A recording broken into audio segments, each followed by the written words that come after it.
Dear students, আজকে live ক্লাসে তোমাদের সবাইকে স্বাগতম। আশা করি তোমরা সবাই সুস্থ ও নিরাপদে আছো। আজ আমি তোমাদের মাঝে উপস্থিত হয়েছি সরকার কর্তৃক নির্দেশিত অ্যাসাইনমেন্টের ষষ্ঠ অ্যাসাইনমেন্টের অষ্টম শ্রেণীর গণিত বিষয়ের একটি সৃজনশীল প্রশ্ন এবং কয়েকটি সংক্ষিপ্ত প্রশ্ন নিয়ে। আশা করছি তোমরা ক্লাসটি শেষ পর্যন্ত মনোযোগ সহকারে দেখবে এবং ক্লাসটি শেয়ার করে দেবে যেন অন্যরাও ক্লাসটি দেখার সুযোগ পায়। তোমরা ইতিমধ্যে লক্ষ্য করেছো আমি বোর্ডে একটি সৃজনশীল প্রশ্ন লিখে রেখেছি। কোনো বর্গের পরিসীমা 12 সেন্টিমিটার এবং একটি আয়তের বাহুর দৈর্ঘ্য 2 সেন্টিমিটার। ক নম্বর প্রশ্ন হচ্ছে চিত্রসহ ঘুড়ির সংজ্ঞা লেখো। খ নম্বর প্রশ্ন হচ্ছে অঙ্কনের বিবরণ সহ উদ্দীপকের আলোকে বর্গটি আঁকো। এবং গ নম্বর প্রশ্ন হচ্ছে খতে অঙ্কিত বর্গের কর্ণকে উদ্দীপকের আয়তের কর্ণ ধরে আয়তটি আঁকো অঙ্কনের বিবরণ সহ। শিক্ষার্থীরা, তাহলে আমাদের ক নম্বর প্রশ্ন সমাধান আমরা এখন শুরু করব। চিত্রসহ ঘুড়ির সংজ্ঞা লেখো। তাহলে ঘুড়ি কাকে বলে? যে চতুর্ভুজের দুই জোড়া সন্নিহিত বাহু পরস্পর সমান তাকে ঘুড়ি বলে। দেখো আমি সংজ্ঞাটি লিখে দিচ্ছি, তোমরা আমার সাথে লিখে নাও।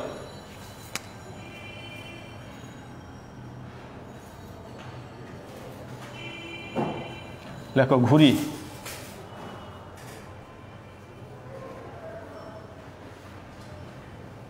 যে চতুর্ভুজের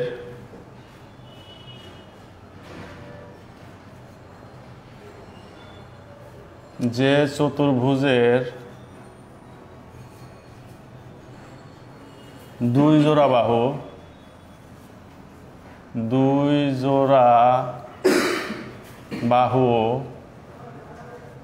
পরস্পর যে চতুর্ভুজের দুই জোড়া বাহু পরস্পর সমান তাকে ঘুড়ি বলে।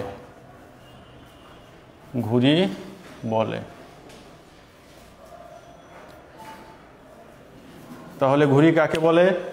যে চতুর্ভুজের দুই জোড়া বাহু পরস্পর সমান তাকে ঘুড়ি বলে। আমাদের এখানে দেখো বলেছে চিত্র সহ ঘুড়ির সংজ্ঞা দিতে, তো আমরা ঘুড়ির সংজ্ঞাটা দিলাম। আমরা এখন ঘুড়ির চিত্র অঙ্কন করব।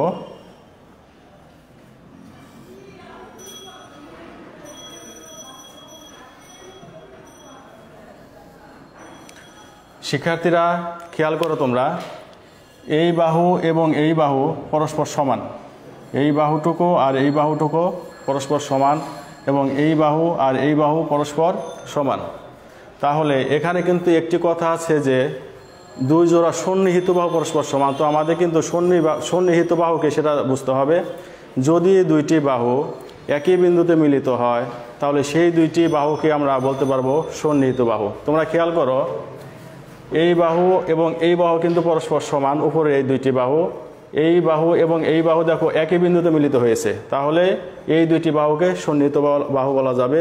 ঠিক একইভাবে নিচের দুইটি বাহু খেয়াল করো, এই বাহু এবং এই দুইটি বাহু কিন্তু একই বিন্দুতে মিলিত হয়েছে, কাজেই এই দুইটি বাহুকেও সন্নিহিত বাহু বলা যাবে। তাহলে এখানে এক জোড়া সন্নিহিত বাহু, আবার এখানে এক জোড়া সন্নিহিত বাহু সমান, কাজেই একে বলা হবে কি? ঘুড়ি। আশা করি তোমরা ঘুড়ি কাকে বলে তোমরা বুঝতে পেরেছো। এখন আমরা চলে যাব খ নম্বর প্রশ্নের সমাধানে।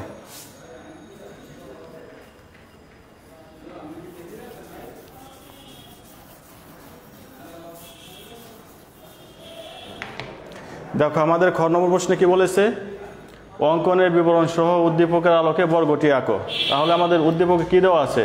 কোনো বর্গের পরিসীমা দেওয়া আছে 12 সেন্টিমিটার। তো আমরা জানি বর্গের 4টি বাহু কিন্তু পরস্পর সমান।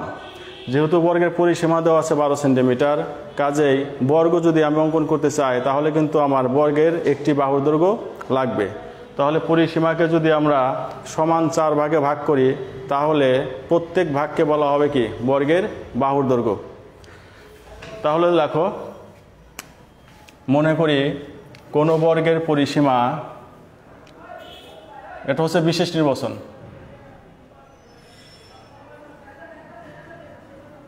বিশেষ নির্বাচন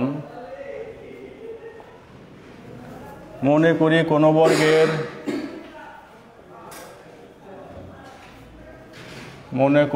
কোনো বর্গের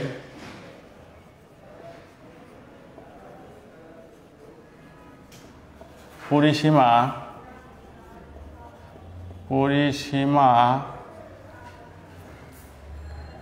এ সমান, আমরা পরিসীমাকে এ ধরলাম, তোমরা অন্য কিছু ধরতে পারো। মনে করি কোনো বর্গের পরিসীমা এ সমান 12 সেন্টিমিটার দেওয়া আছে, বর্গটি আঁকতে হবে।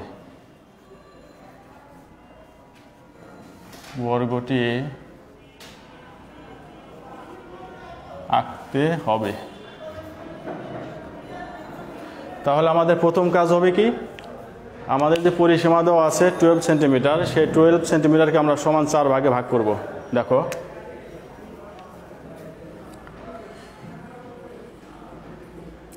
দেখো এটা মনে করো পরিসীমা হচ্ছে এ এবং এটা দৈর্ঘ্য কত 12 সেন্টিমিটার। তো আমরা একে 4টি ভাগে ভাগ করব। প্রথমে একে 2 ভাগে ভাগ করো। তো তোমরা কি করবে, পেন্সিল কম্পাসের কাঁটা এই প্রান্তে বসিয়ে এর অর্ধেকের বেশি ব্যাসার্ধ নিয়ে এই পাশে এবং এই পাশে একটি বৃত্তচাপ অঙ্কন করবে। আবার ঠিক একই ব্যাসার্ধ নিয়ে এই বিন্দুতে পেন্সিল কম্পাসের কাঁটাটি বসিয়ে উভয় পাশে আরও 2টি বৃত্তচাপ অঙ্কন করবে। তাহলে আমাদের কিভাবে হবে খেয়াল করো একটু সবাই। আচ্ছা, পরিসীমাটাকে আমরা আরেকটু বড় করে নিই।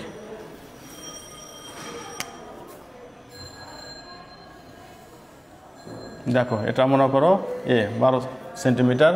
তাহলে একে আমরা অর্ধেক করলে প্রথমে হচ্ছে এখানে আসবে, আমরা সমান 2 ভাগে ভাগ করলাম আগে পরিসীমাটাকে, এখানে বৃত্তচাপ হবে এবং এখানে বৃত্তচাপ হবে। আমরা এটা কিভাবে করলাম, এই বিন্দুতে কম্পাসের কাঁটা বসিয়েছি, এটার এই রেখাংশের অর্ধেকের বেশি ব্যাসার্ধ নিয়ে আমরা উভয় পাশে 2টি বৃত্তচাপ অঙ্কন করেছি।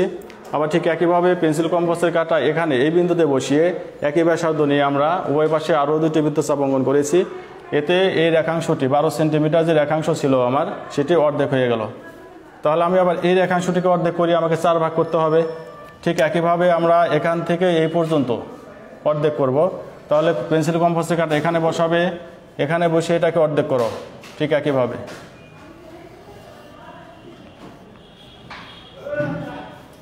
তাহলে এখান থেকে এইটুকু খেয়াল করো, হবে কি a/4। আমার এই পুরো রেখাংশটি ছিল 12 সেন্টিমিটার। এই রেখাংশটিকে আমি সমান 4 ভাগে ভাগ করেছি এবং প্রত্যেক ভাগের দৈর্ঘ্য হবে a/4, অর্থাৎ এ এর 4 ভাগের 1 ভাগ। তাহলে আমাকে এতটুকু ব্যাসার্ধ নিয়ে a/4 এর সমান ব্যাসার্ধ নিয়ে কী করতে হবে, আমাকে বর্গটি অঙ্কন করতে হবে।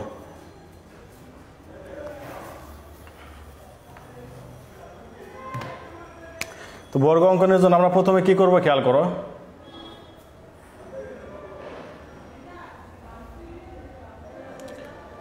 তো আমি একটু এদিকে মুছে দিচ্ছি। দেখো আমি একটা বাহু শুধু রেখে দিলাম, আর এটা আমার এখন দরকার নেই। আমি বর্গটি এই পাশে অঙ্কন করব তোমাদের বোঝার সুবিধার্থে। এই পাশ থেকে আমি একটু মুছে দিলাম।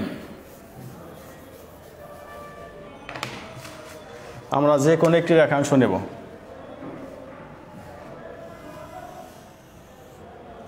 যে কোনো একটি রেখাংশ নিলাম বিডি বা বিই নিলাম। আমরা যে কোনো একটি রেখাংশ বি থেকে a/4 এর সমান করে বিসি অংশ কেটে নিলাম। দেখো a/4 অর্থাৎ এতটুকু সমান করে আমরা বিসি অংশ কেটে নেব। এটা হচ্ছে a/4, বিসি অংশ কেটে নিলাম। এখন বিসি এর বি বিন্দুতে একটি লম্ব অঙ্কন করব। তাহলে আমরা বিসি এর বি বিন্দুতে একটি লম্ব অঙ্কন করলাম। তোমরা বৃত্তচাপ দিয়ে অঙ্কন করবে অবশ্যই, এরকম হবে। আমরা লম্বটির নাম দিলাম হচ্ছে বিএফ। খেয়াল করো, যে কোনো রেখাংশ বি থেকে বিসি সমান a/4 নেই। বিসি রেখাংশের বি বিন্দুতে বিএফ লম্ব অঙ্কন করি। এখন বিএফ থেকে a/4 এর সমান করে আমরা এবি অংশ কেটে নিলাম। এখানে আমি দেই এবি অংশ কেটে নিলাম। অতঃপর আমরা কি করব, এ বিন্দু এবং সি বিন্দুকে কেন্দ্র করে a/4 এর সমান ব্যাসার্ধ নিয়ে কোণ ABC এর অভ্যন্তরে আমরা দুইটি বৃত্তচাপ অঙ্কন করব। তাহলে দেখো,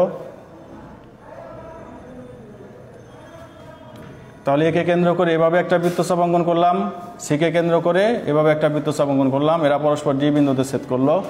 তাহলে সিডি এবং এডি যোগ করে দাও, তাহলে ABCD হবে নির্ণেয় বর্গ। তো শিক্ষার্থীরা, আমাদের কিন্তু বলেছে অঙ্কনের বিবরণ সহ, আমরা অঙ্কনের বিবরণটা লিখে দিচ্ছি না, বাট আমি তোমাদের একটু বলে দিচ্ছি, তোমরা ভিডিওটি পজ করে অঙ্কনের বিবরণটা লিখে নিতে পারবে। খেয়াল করো, তাহলে আমাদের কি দেওয়া আছে, মনে করি কোনো বর্গের পরিসীমা a সমান 12 সেন্টিমিটার দেওয়া আছে, বর্গটি আঁকতে হবে। অঙ্কনের বিবরণ, যে কোনো রশ্মি BE থেকে a/4 এর সমান করে BC অংশ কেটে নেই। BC রেখাংশের B বিন্দুতে BF লম্ব অঙ্কন করি। BF থেকে BA সমান a/4 নেই। এখন A ও C বিন্দুকে কেন্দ্র করে a/4 এর সমান ব্যাসার্ধ নিয়ে কোণ ABC এর অভ্যন্তরে দুইটি বৃত্তচাপ আঁকি। মনে করি বৃত্তচাপ দুইটি পরস্পরকে D বিন্দুতে ছেদ করেছে। A, D এবং C, D যোগ করি, তাহলে ABCD হবে নির্ণেয় বর্গ। তো শিক্ষার্থীরা, আমাদের খ নম্বর প্রশ্ন ছিল এ পর্যন্তই। আশা করি তোমরা সবাই বুঝতে পেরেছো। তারপরে যদি কোনো প্রবলেম থাকে অবশ্যই আমাকে কমেন্ট করে জানাবে। তো আমি একটু দেখে নিচ্ছি তোমরা আমার সাথে কে কে যুক্ত আছো।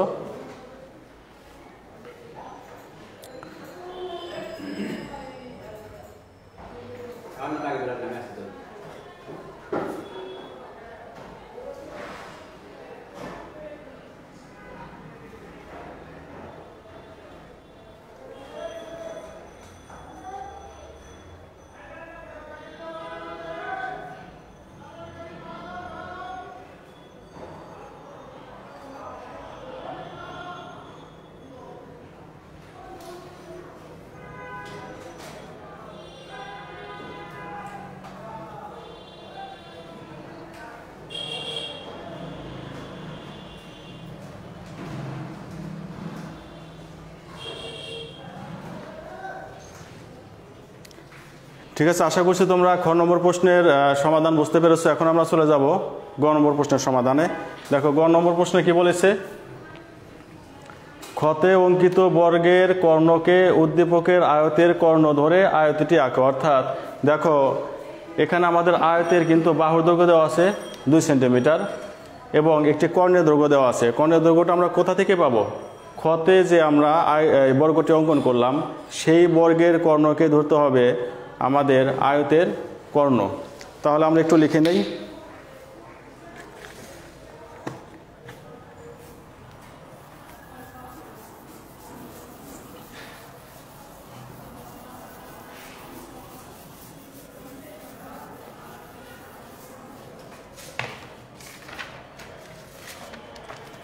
লেখো, ক্ষতে অঙ্কিত বর্গের কর্ণের দৈর্ঘ্য। আমাদের গ নম্বর প্রশ্নের সমাধান করছি আমরা এখন। লেখো, ক্ষতে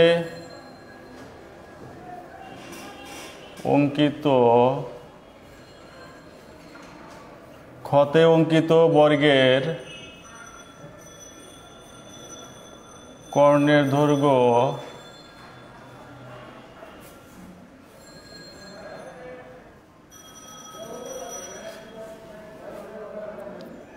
4.2 সেন্টিমিটার। এটা কিন্তু আমরা স্কেল দিয়ে মেপে নিয়েছি।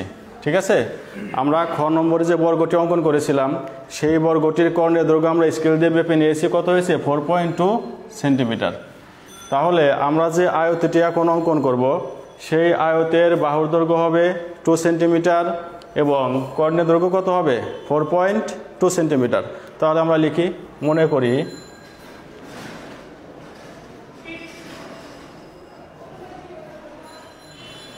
করি কোনো আয়তের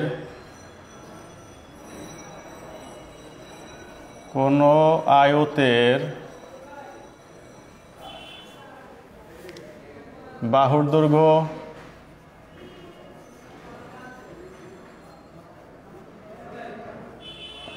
দৈর্ঘ্য আমরা এটাকে বি ধরলাম, বি সমান 2 সেন্টিমিটার এবং কর্ণের দৈর্ঘ্য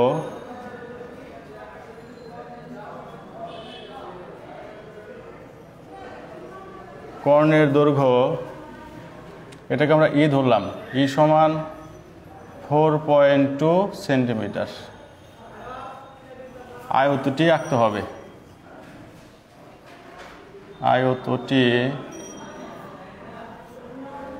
আঁকতে হবে। শিক্ষার্থীরা, তাহলে আমাদের বিশেষ নির্বাচন কি? মনে করি কোনো আয়তের বাহুর দৈর্ঘ্য বি সমান 2 সেন্টিমিটার এবং কর্ণের দৈর্ঘ্য ই সমান 4.2 সেন্টিমিটার, আয়তটি আঁকতে হবে। তাহলে আমরা বাহুর দৈর্ঘ্য নিয়ে নেই। দেখো 2 সেন্টিমিটার তোমরা স্কেল দিয়ে মেপে নেবে। মনে করো এটা হচ্ছে বি, এটা হচ্ছে 2 সেন্টিমিটার, উপরে আমি লিখে দিচ্ছি 2 সেন্টিমিটার এবং কর্ণের দৈর্ঘ্য হচ্ছে কত? 4.2। এটা মনে করো কর্ণের দৈর্ঘ্য, এটা হচ্ছে ই 4.2 সেন্টিমিটার। তাহলে আমরা যে আয়তটি অঙ্কন করব সেই আয়তের বাহু দৈর্ঘ্য হবে 2 সেন্টিমিটার এবং কর্ণের দৈর্ঘ্য কত হবে? 4.2 সেন্টিমিটার। ঠিক একইভাবে আমরা কি করব? প্রথমে একটি রেখাংশ নেই,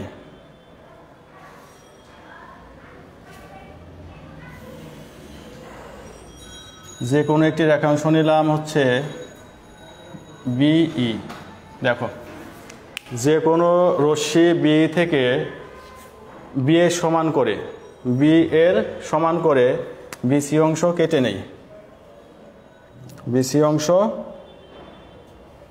নেই, এটা হচ্ছে বি এর সমান করে নিলাম আমরা।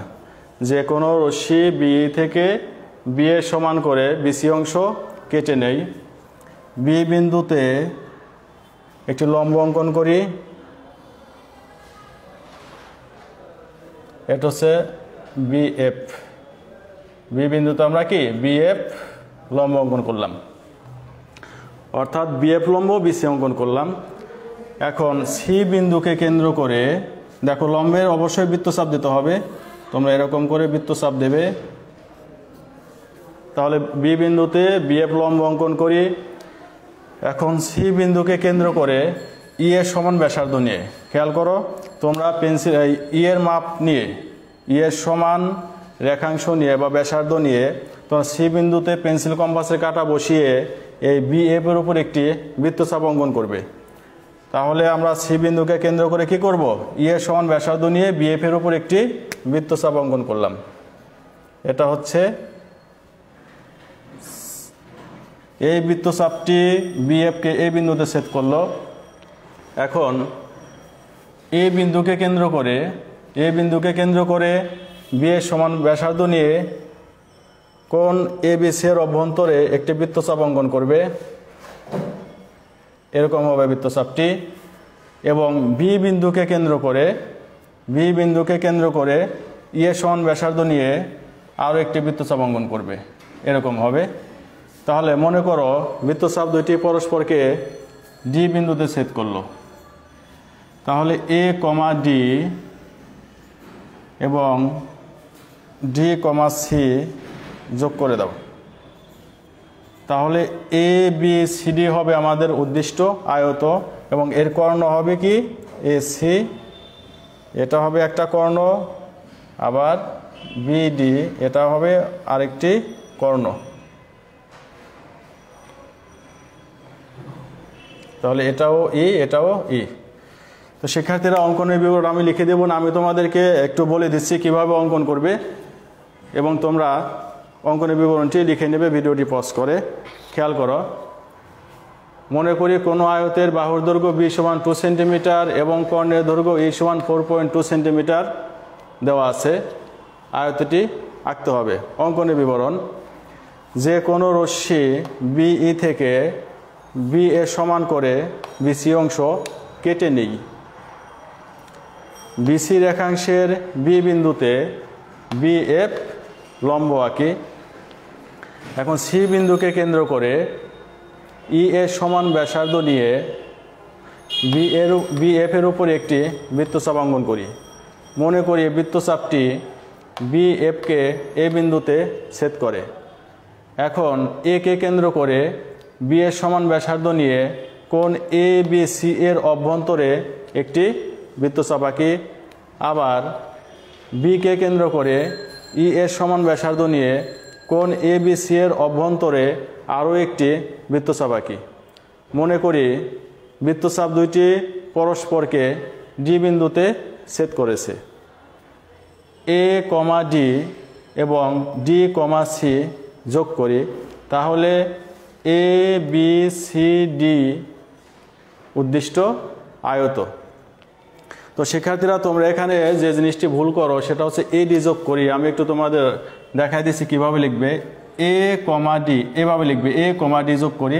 তোমরা কিন্তু অনেকে লেখো এ ডি যোগ করি, কমা দাও না। কমা না দিলে কিন্তু এটা ভুল হবে। এ কমা ডি যোগ করা মানে কি, এ বিন্দুর সাথে এখানে আমরা আচ্ছা যাই হোক এ কমা সি যোগ করব, এ কমা ডি যোগ করবো, তাই না? এ বিন্দুর সাথে ডি বিন্দু যোগ করা, ঠিক আছে? তাহলে এ কমা ডি লিখবে। আরেকটি ভাষা আমি এখানে ব্যবহার করেছি যে বি এর একাংশ থেকে বি এর সমান করে বিসি অংশ কেটে নিই। এই নিই বানানটা কিন্তু এভাবে হবে, দন্ত্য রস্যিকার রস্যই নেই হবে।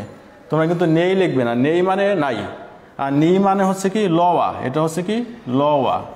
আমরা বলি না এটা লও, এ লওয়া, এটা কিন্তু মাথায় রাখবে।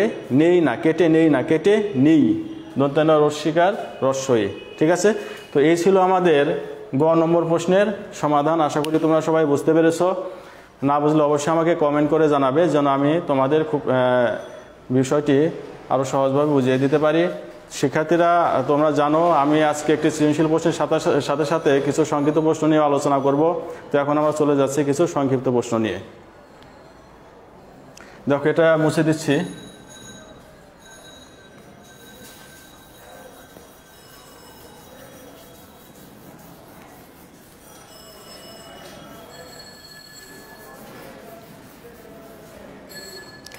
দেখো তোমাদের যে ষষ্ঠ অ্যাসাইনমেন্ট দেওয়া হয়েছে সেই ষষ্ঠ অ্যাসাইনমেন্টের খ নম্বর প্রশ্নে সংক্ষিপ্ত প্রশ্ন, খতে যে প্রশ্নগুলো আছে সেগুলো নিয়ে আমি একটু আলোচনা করে দেব।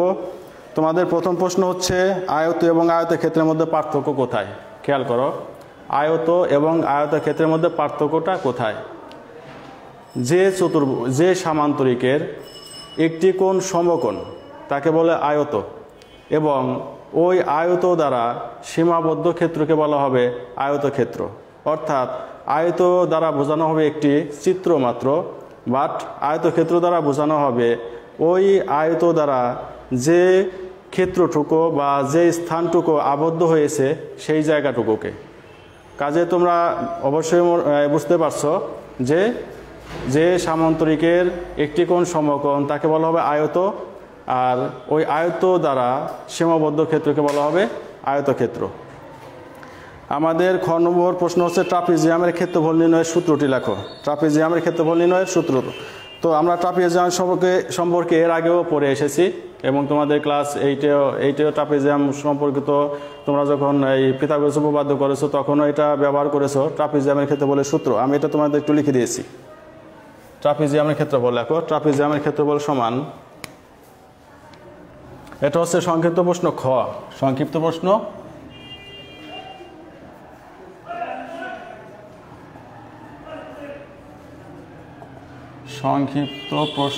খ, এটা হচ্ছে 2 নম্বর প্রশ্নের সমাধান। ট্রাপিজিয়ামের ক্ষেত্রফল দেখো, ট্রাপিজিয়ামের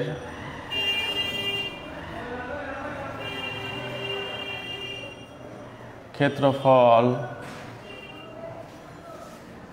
সমান সমান্তরাল বাহুদের সমষ্টির গড়। লেখো সমান্তরাল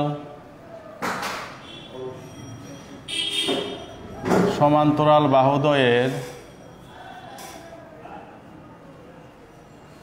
সমষ্টির, সমান্তরাল বাহুদ্বয়ের সমষ্টির গড় গুণন হচ্ছে উচ্চতা। অর্থাৎ ট্রাপিজিয়ামে আমরা জানি এক জোড়া সমান্তরাল বাহু থাকে, ওই এক জোড়া সমান্তরাল বাহুদ্বয়কে যোগ করে অর্থাৎ সমান্তরাল বাহু দুটিকে যোগ করে আমরা 2 দিয়ে ভাগ করব এবং প্রাপ্ত ফলাফলকে আমরা আবার উচ্চতা দিয়ে গুণ করব। এখানে উচ্চতা বলতে কিন্তু সমান্তরাল বাহুদ্বয়ের মধ্যবর্তী দূরত্বকে বোঝানো হবে। এটা মাথায় রাখবে যে ট্রাপিজিয়ামের উচ্চতা বলতে বোঝানো হবে সমান্তরাল বাহুদ্বয়ের মধ্যবর্তী দূরত্বকে। তাহলে ট্রাপিজিয়ামের ক্ষেত্রে বলে সূত্রটি কী হবে? সমান্তরাল বাহুদ্বয়ের সমষ্টির গড় গুণ হচ্ছে উচ্চতা।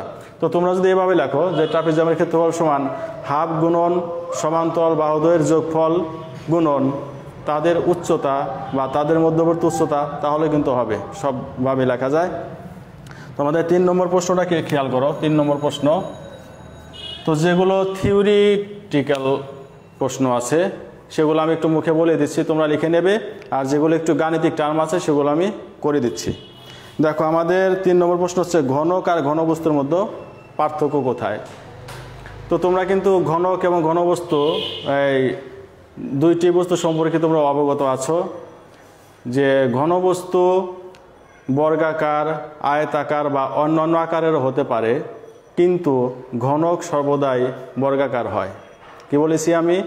ঘনবস্তু বর্গাকার বা আয়তাকার উভয় আকারের হতে পারে, বাট ঘনক শুধুমাত্র বর্গাকার হয়। আর ঘনকের ধারগুলো সমান, কাজেই ঘনকের প্রত্যেক পৃষ্ঠের ক্ষেত্রফল পরস্পর সমান। অপরদিকে আয়তাকার ঘনবস্তুর সবগুলো তল সমান নয়, কাজেই পৃষ্ঠগুলোর ক্ষেত্রফলও পরস্পর সমান নয়। ঠিক আছে? এরপরে আমাদের 4 নম্বর প্রশ্নে কি বলেছে খেয়াল করো। একটি সমবৃত্তভূমিক বেলনের ব্যাসার্ধ 3.75 সেন্টিমিটার ও উচ্চতা 11.50 সেন্টিমিটার, বেলনটির সমগ্র তলের ক্ষেত্রফল নির্ণয় করো। এটা আমি একটু করে দিচ্ছি তোমাদের 4 নম্বর প্রশ্নের সমাধান।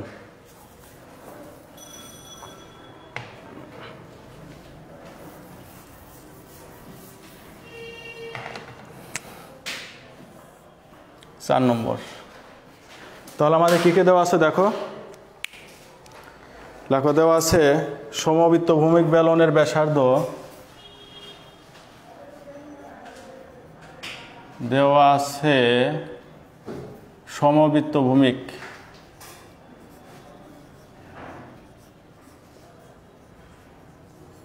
সমবৃত্তভূমিক বেলনের ব্যাসার্ধ আর ধরলাম আমরা সমবৃত্তভূমিক বেলনের ব্যাসার্ধকে ধরলাম আমরা আর সমান কত দেওয়া আছে? আর সমান দেওয়া আছে হচ্ছে 3.75 সেন্টিমিটার। 3.75 সেন্টিমিটার এবং উচ্চতা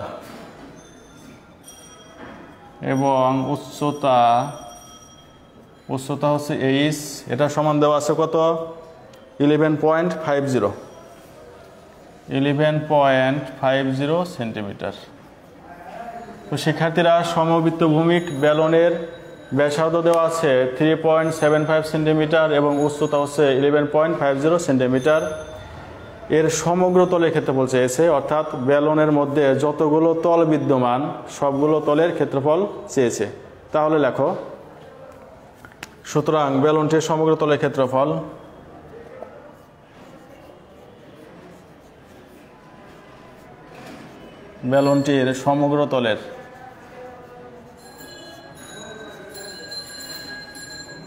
সমগ্র তলের ক্ষেত্রফল সমান 2πr ব্র্যাকেট হচ্ছে r প্লাস এইচ। এটা হচ্ছে বেলনের সমগ্র তলের ক্ষেত্রফল নির্ণয়ের সূত্র, 2πr into r plus H. এত কি বর্গ একক, এত বর্গ একক। সমান মানগুলো বসিয়ে দাও, 2 লেখো, গুণন পাই হচ্ছে একটি ধ্রুব রাশি, এর মান হচ্ছে ফিক্সড কত 3.14 ইন্টু আর এর মান কত 3.75 ইন্টু আর এর মান কত 3.75 প্লাস এইচ হচ্ছে 11.50 এত কি বর্গ সেন্টিমিটার। আমি নিচে লিখে দিচ্ছি এককটা বর্গ সেন্টিমিটার। দেখো এককটা এখানে হবে, আমি একটু নিচে লিখে দিলাম এত বর্গ সেন্টিমিটার সমান। দেখো সূত্রটা লিখে আমরা জাস্ট মানগুলো বসিয়ে দিয়েছি। 2πr ইন্টু আর প্লাস এইচ, এটা হচ্ছে বেলনের সমগ্র তলের ক্ষেত্রফল নির্ণয়ের সূত্র। তাহলে 2 গুণন পাই মান হচ্ছে 3.14 গুণন আর এর মান হচ্ছে 3.75 ইন্টু ব্র্যাকেট আছে আর প্লাস এইচ, আর এর মান বসালাম আর এইচ এর মান বসালাম। তাহলে আমরা যদি 2, 3.14 এবং 3.75 এই তিনটি সংখ্যা গুণ করি তাহলে আমাদের হবে 23.55, 23 পয়েন্ট কত 55, এরপরে ইন্টু এটার সাথে এটা যোগ করলে কত হবে তোমরা যোগ করো 15.25 এত বর্গ সেন্টিমিটার সমান। তাহলে 23.55 এবং 15.25কে যদি আমরা গুণ করি তাহলে কত হবে 359.138 বর্গ সেন্টিমিটার প্রায়। এখানে তোমরা প্রায় লিখে দাও। এখানে কেন প্রায় লেখা হবে, কারণ এখানে কিন্তু পায়ের মান 3.1416 আরও অনেক সংখ্যা আছে পরে, কিন্তু সেগুলোকে নেওয়া হবে না। সেই জন্য আমরা কিন্তু পায়ের আসন্ন মান পর্যন্ত লিখেছি, সবগুলো মান কিন্তু আমরা লিখতে পারিনি। কাজে যেখানে তোমরা আসন্ন মান লিখবে অর্থাৎ সম্পূর্ণ মানটি লিখতে পারবে না, দেখা যাবে দশমিকের পরে তোমরা ঘরগুলো 2 ঘর রেখে বা 3 ঘর রেখে বাকিগুলো বাদ দিয়ে দিয়েছো, সেক্ষেত্রে তোমাকে এখানে প্রায় শব্দটি লিখতে হবে। ওকে, দেখো তোমরা বুঝতে পেরেছো কিনা? তোমাদের কোনো সমস্যা থাকলে আমাকে বলো।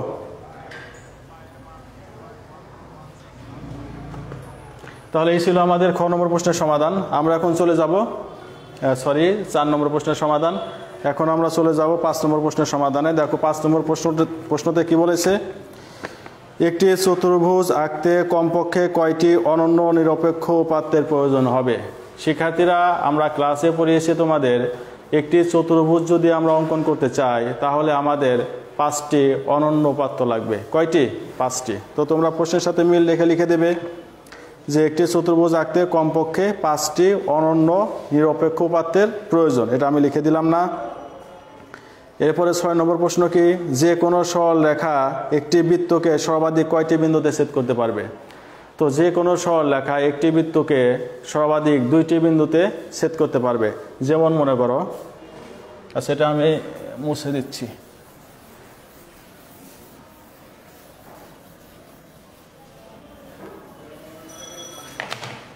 ধরো এটি একটি বৃত্ত, যে কোনোভাবে একটা সরল রেখা তুমি টানো। দেখো এই সরল রেখাটি এই বৃত্তকে দেখো এই একটা পয়েন্টে ছেদ করেছে, এই একটা পয়েন্টে ছেদ করেছে, এর বেশি পয়েন্টে কিন্তু ছেদ করতে পারবে না। তুমি যেভাবেই টানো, দেখো আরও টানো, যে কোনো বৃত্ত দিয়ে একটা সরল রেখা তুমি টানো, দেখো এই সরল রেখাটি এই বৃত্তকে এই পয়েন্টে ছেদ করেছে। অর্থাৎ তার মানে কি, যে কোনো সরল রেখা একটি বৃত্তকে সর্বাধিক 2টি বিন্দুতে ছেদ করতে পারবে। ওকে, আমাদের নেক্সট প্রশ্ন হচ্ছে, একটি চাকার ব্যাসার্ধ 3.4 সেন্টিমিটার। একটি চাকার ব্যাসার্ধ হচ্ছে 3.4 সেন্টিমিটার হলে চাকাটি একবার ঘুরলে কত সেন্টিমিটার দূরত্ব অতিক্রম করবে? তো এটি আমি একটু করে দিচ্ছি তোমাদের। দেখো 7 নম্বর প্রশ্নের সমাধান। 7 নম্বর কে দেওয়া আছে আমাদের, একটি চাকার ব্যাসার্ধ দেওয়া আছে 34 সেন্টিমিটার, বলছে চাকাটি একবার ঘুরলে কতটুকু দূরত্ব অতিক্রম করবে? তো শিক্ষার্থীরা মনে করো এটি একটি চাকা, এটি যদি একটি চাকা হয়, ধরো এটি একটি চাকা, তো মনে করো এখান থেকে চাকাটি ঘুরলো, এই জায়গা থেকে ঘুরে আবার সে এখানে চলে আসলো, এখান থেকে ঘুরে আবার সে এখানে চলে আসলো। দেখো চাকা কিন্তু বৃত্তাকার, চাকা কি আকার? বৃত্তাকার। তো এই বৃত্তাকার হলে এই যে বক্ররেখাটা আছে, আবদ্ধ বক্ররেখা, এটা কি বৃত্তের দৈর্ঘ্য, এটাকে আমরা বলি পরিধি। বৃত্তের দৈর্ঘ্য কি বলে? পরিধি বলে। তোমরা একটু খেয়াল করো, এই চাকাটি এখান থেকে ঘুরে যদি আবার এখানে চলে আসে, তার মানে সে পরিধির সমান দূরত্ব অতিক্রম করলো। অর্থাৎ যে কোনো চাকা একবার ঘুরলে তার পরিধির সমান দূরত্ব অতিক্রম করে। কাজেই যেহেতু আমাদের চাকার ব্যাসার্ধ দেওয়া আছে, এই ব্যাসার্ধ ব্যবহার করে আমরা পরিধির মান বের করব এবং পরিধির মান যত হবে চাকাটি একবার ঘুরলে ঠিক ততটুকু দূরত্ব অতিক্রম করবে। তাহলে লেখো, দেওয়া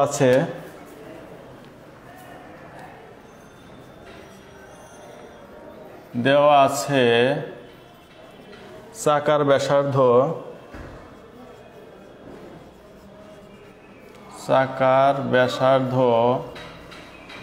আমরা ব্যাসার্ধকে আর ধরি, আর সমান হচ্ছে 34 সেন্টিমিটার। চাকার ব্যাসার্ধ আর সমান কত? 34 সেন্টিমিটার। দেখো, আমরা জানি চাকাটি একবার ঘুরলে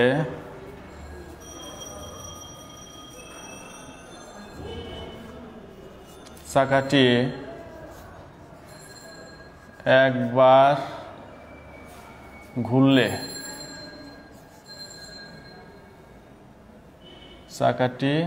একবার ঘুরলে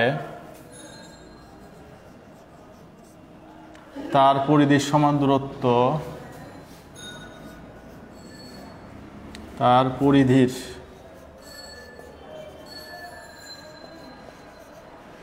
পরিধির সমান দূরত্ব অতিক্রম করে।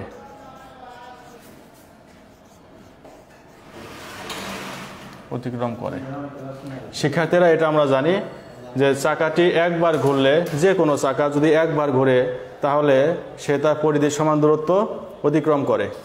তাহলে লেখো, এখানে চাকাটির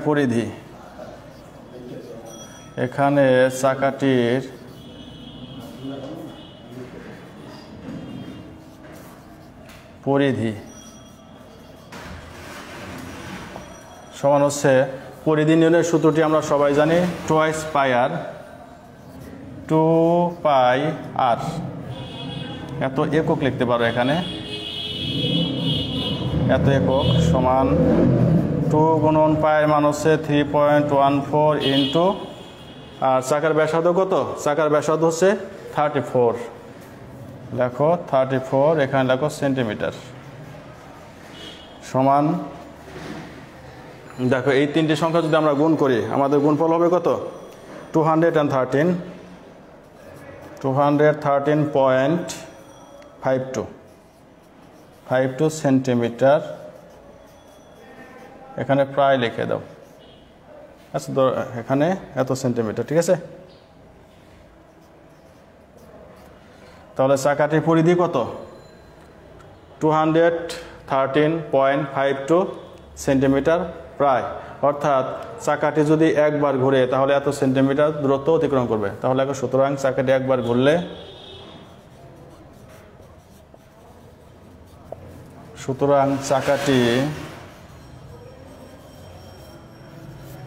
চাকাটি একবার ঘুরলে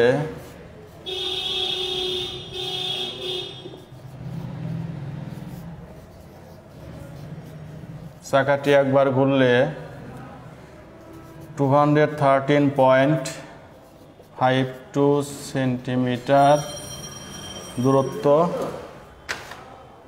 অতিক্রম করবে। এত সেন্টিমিটার দূরত্ব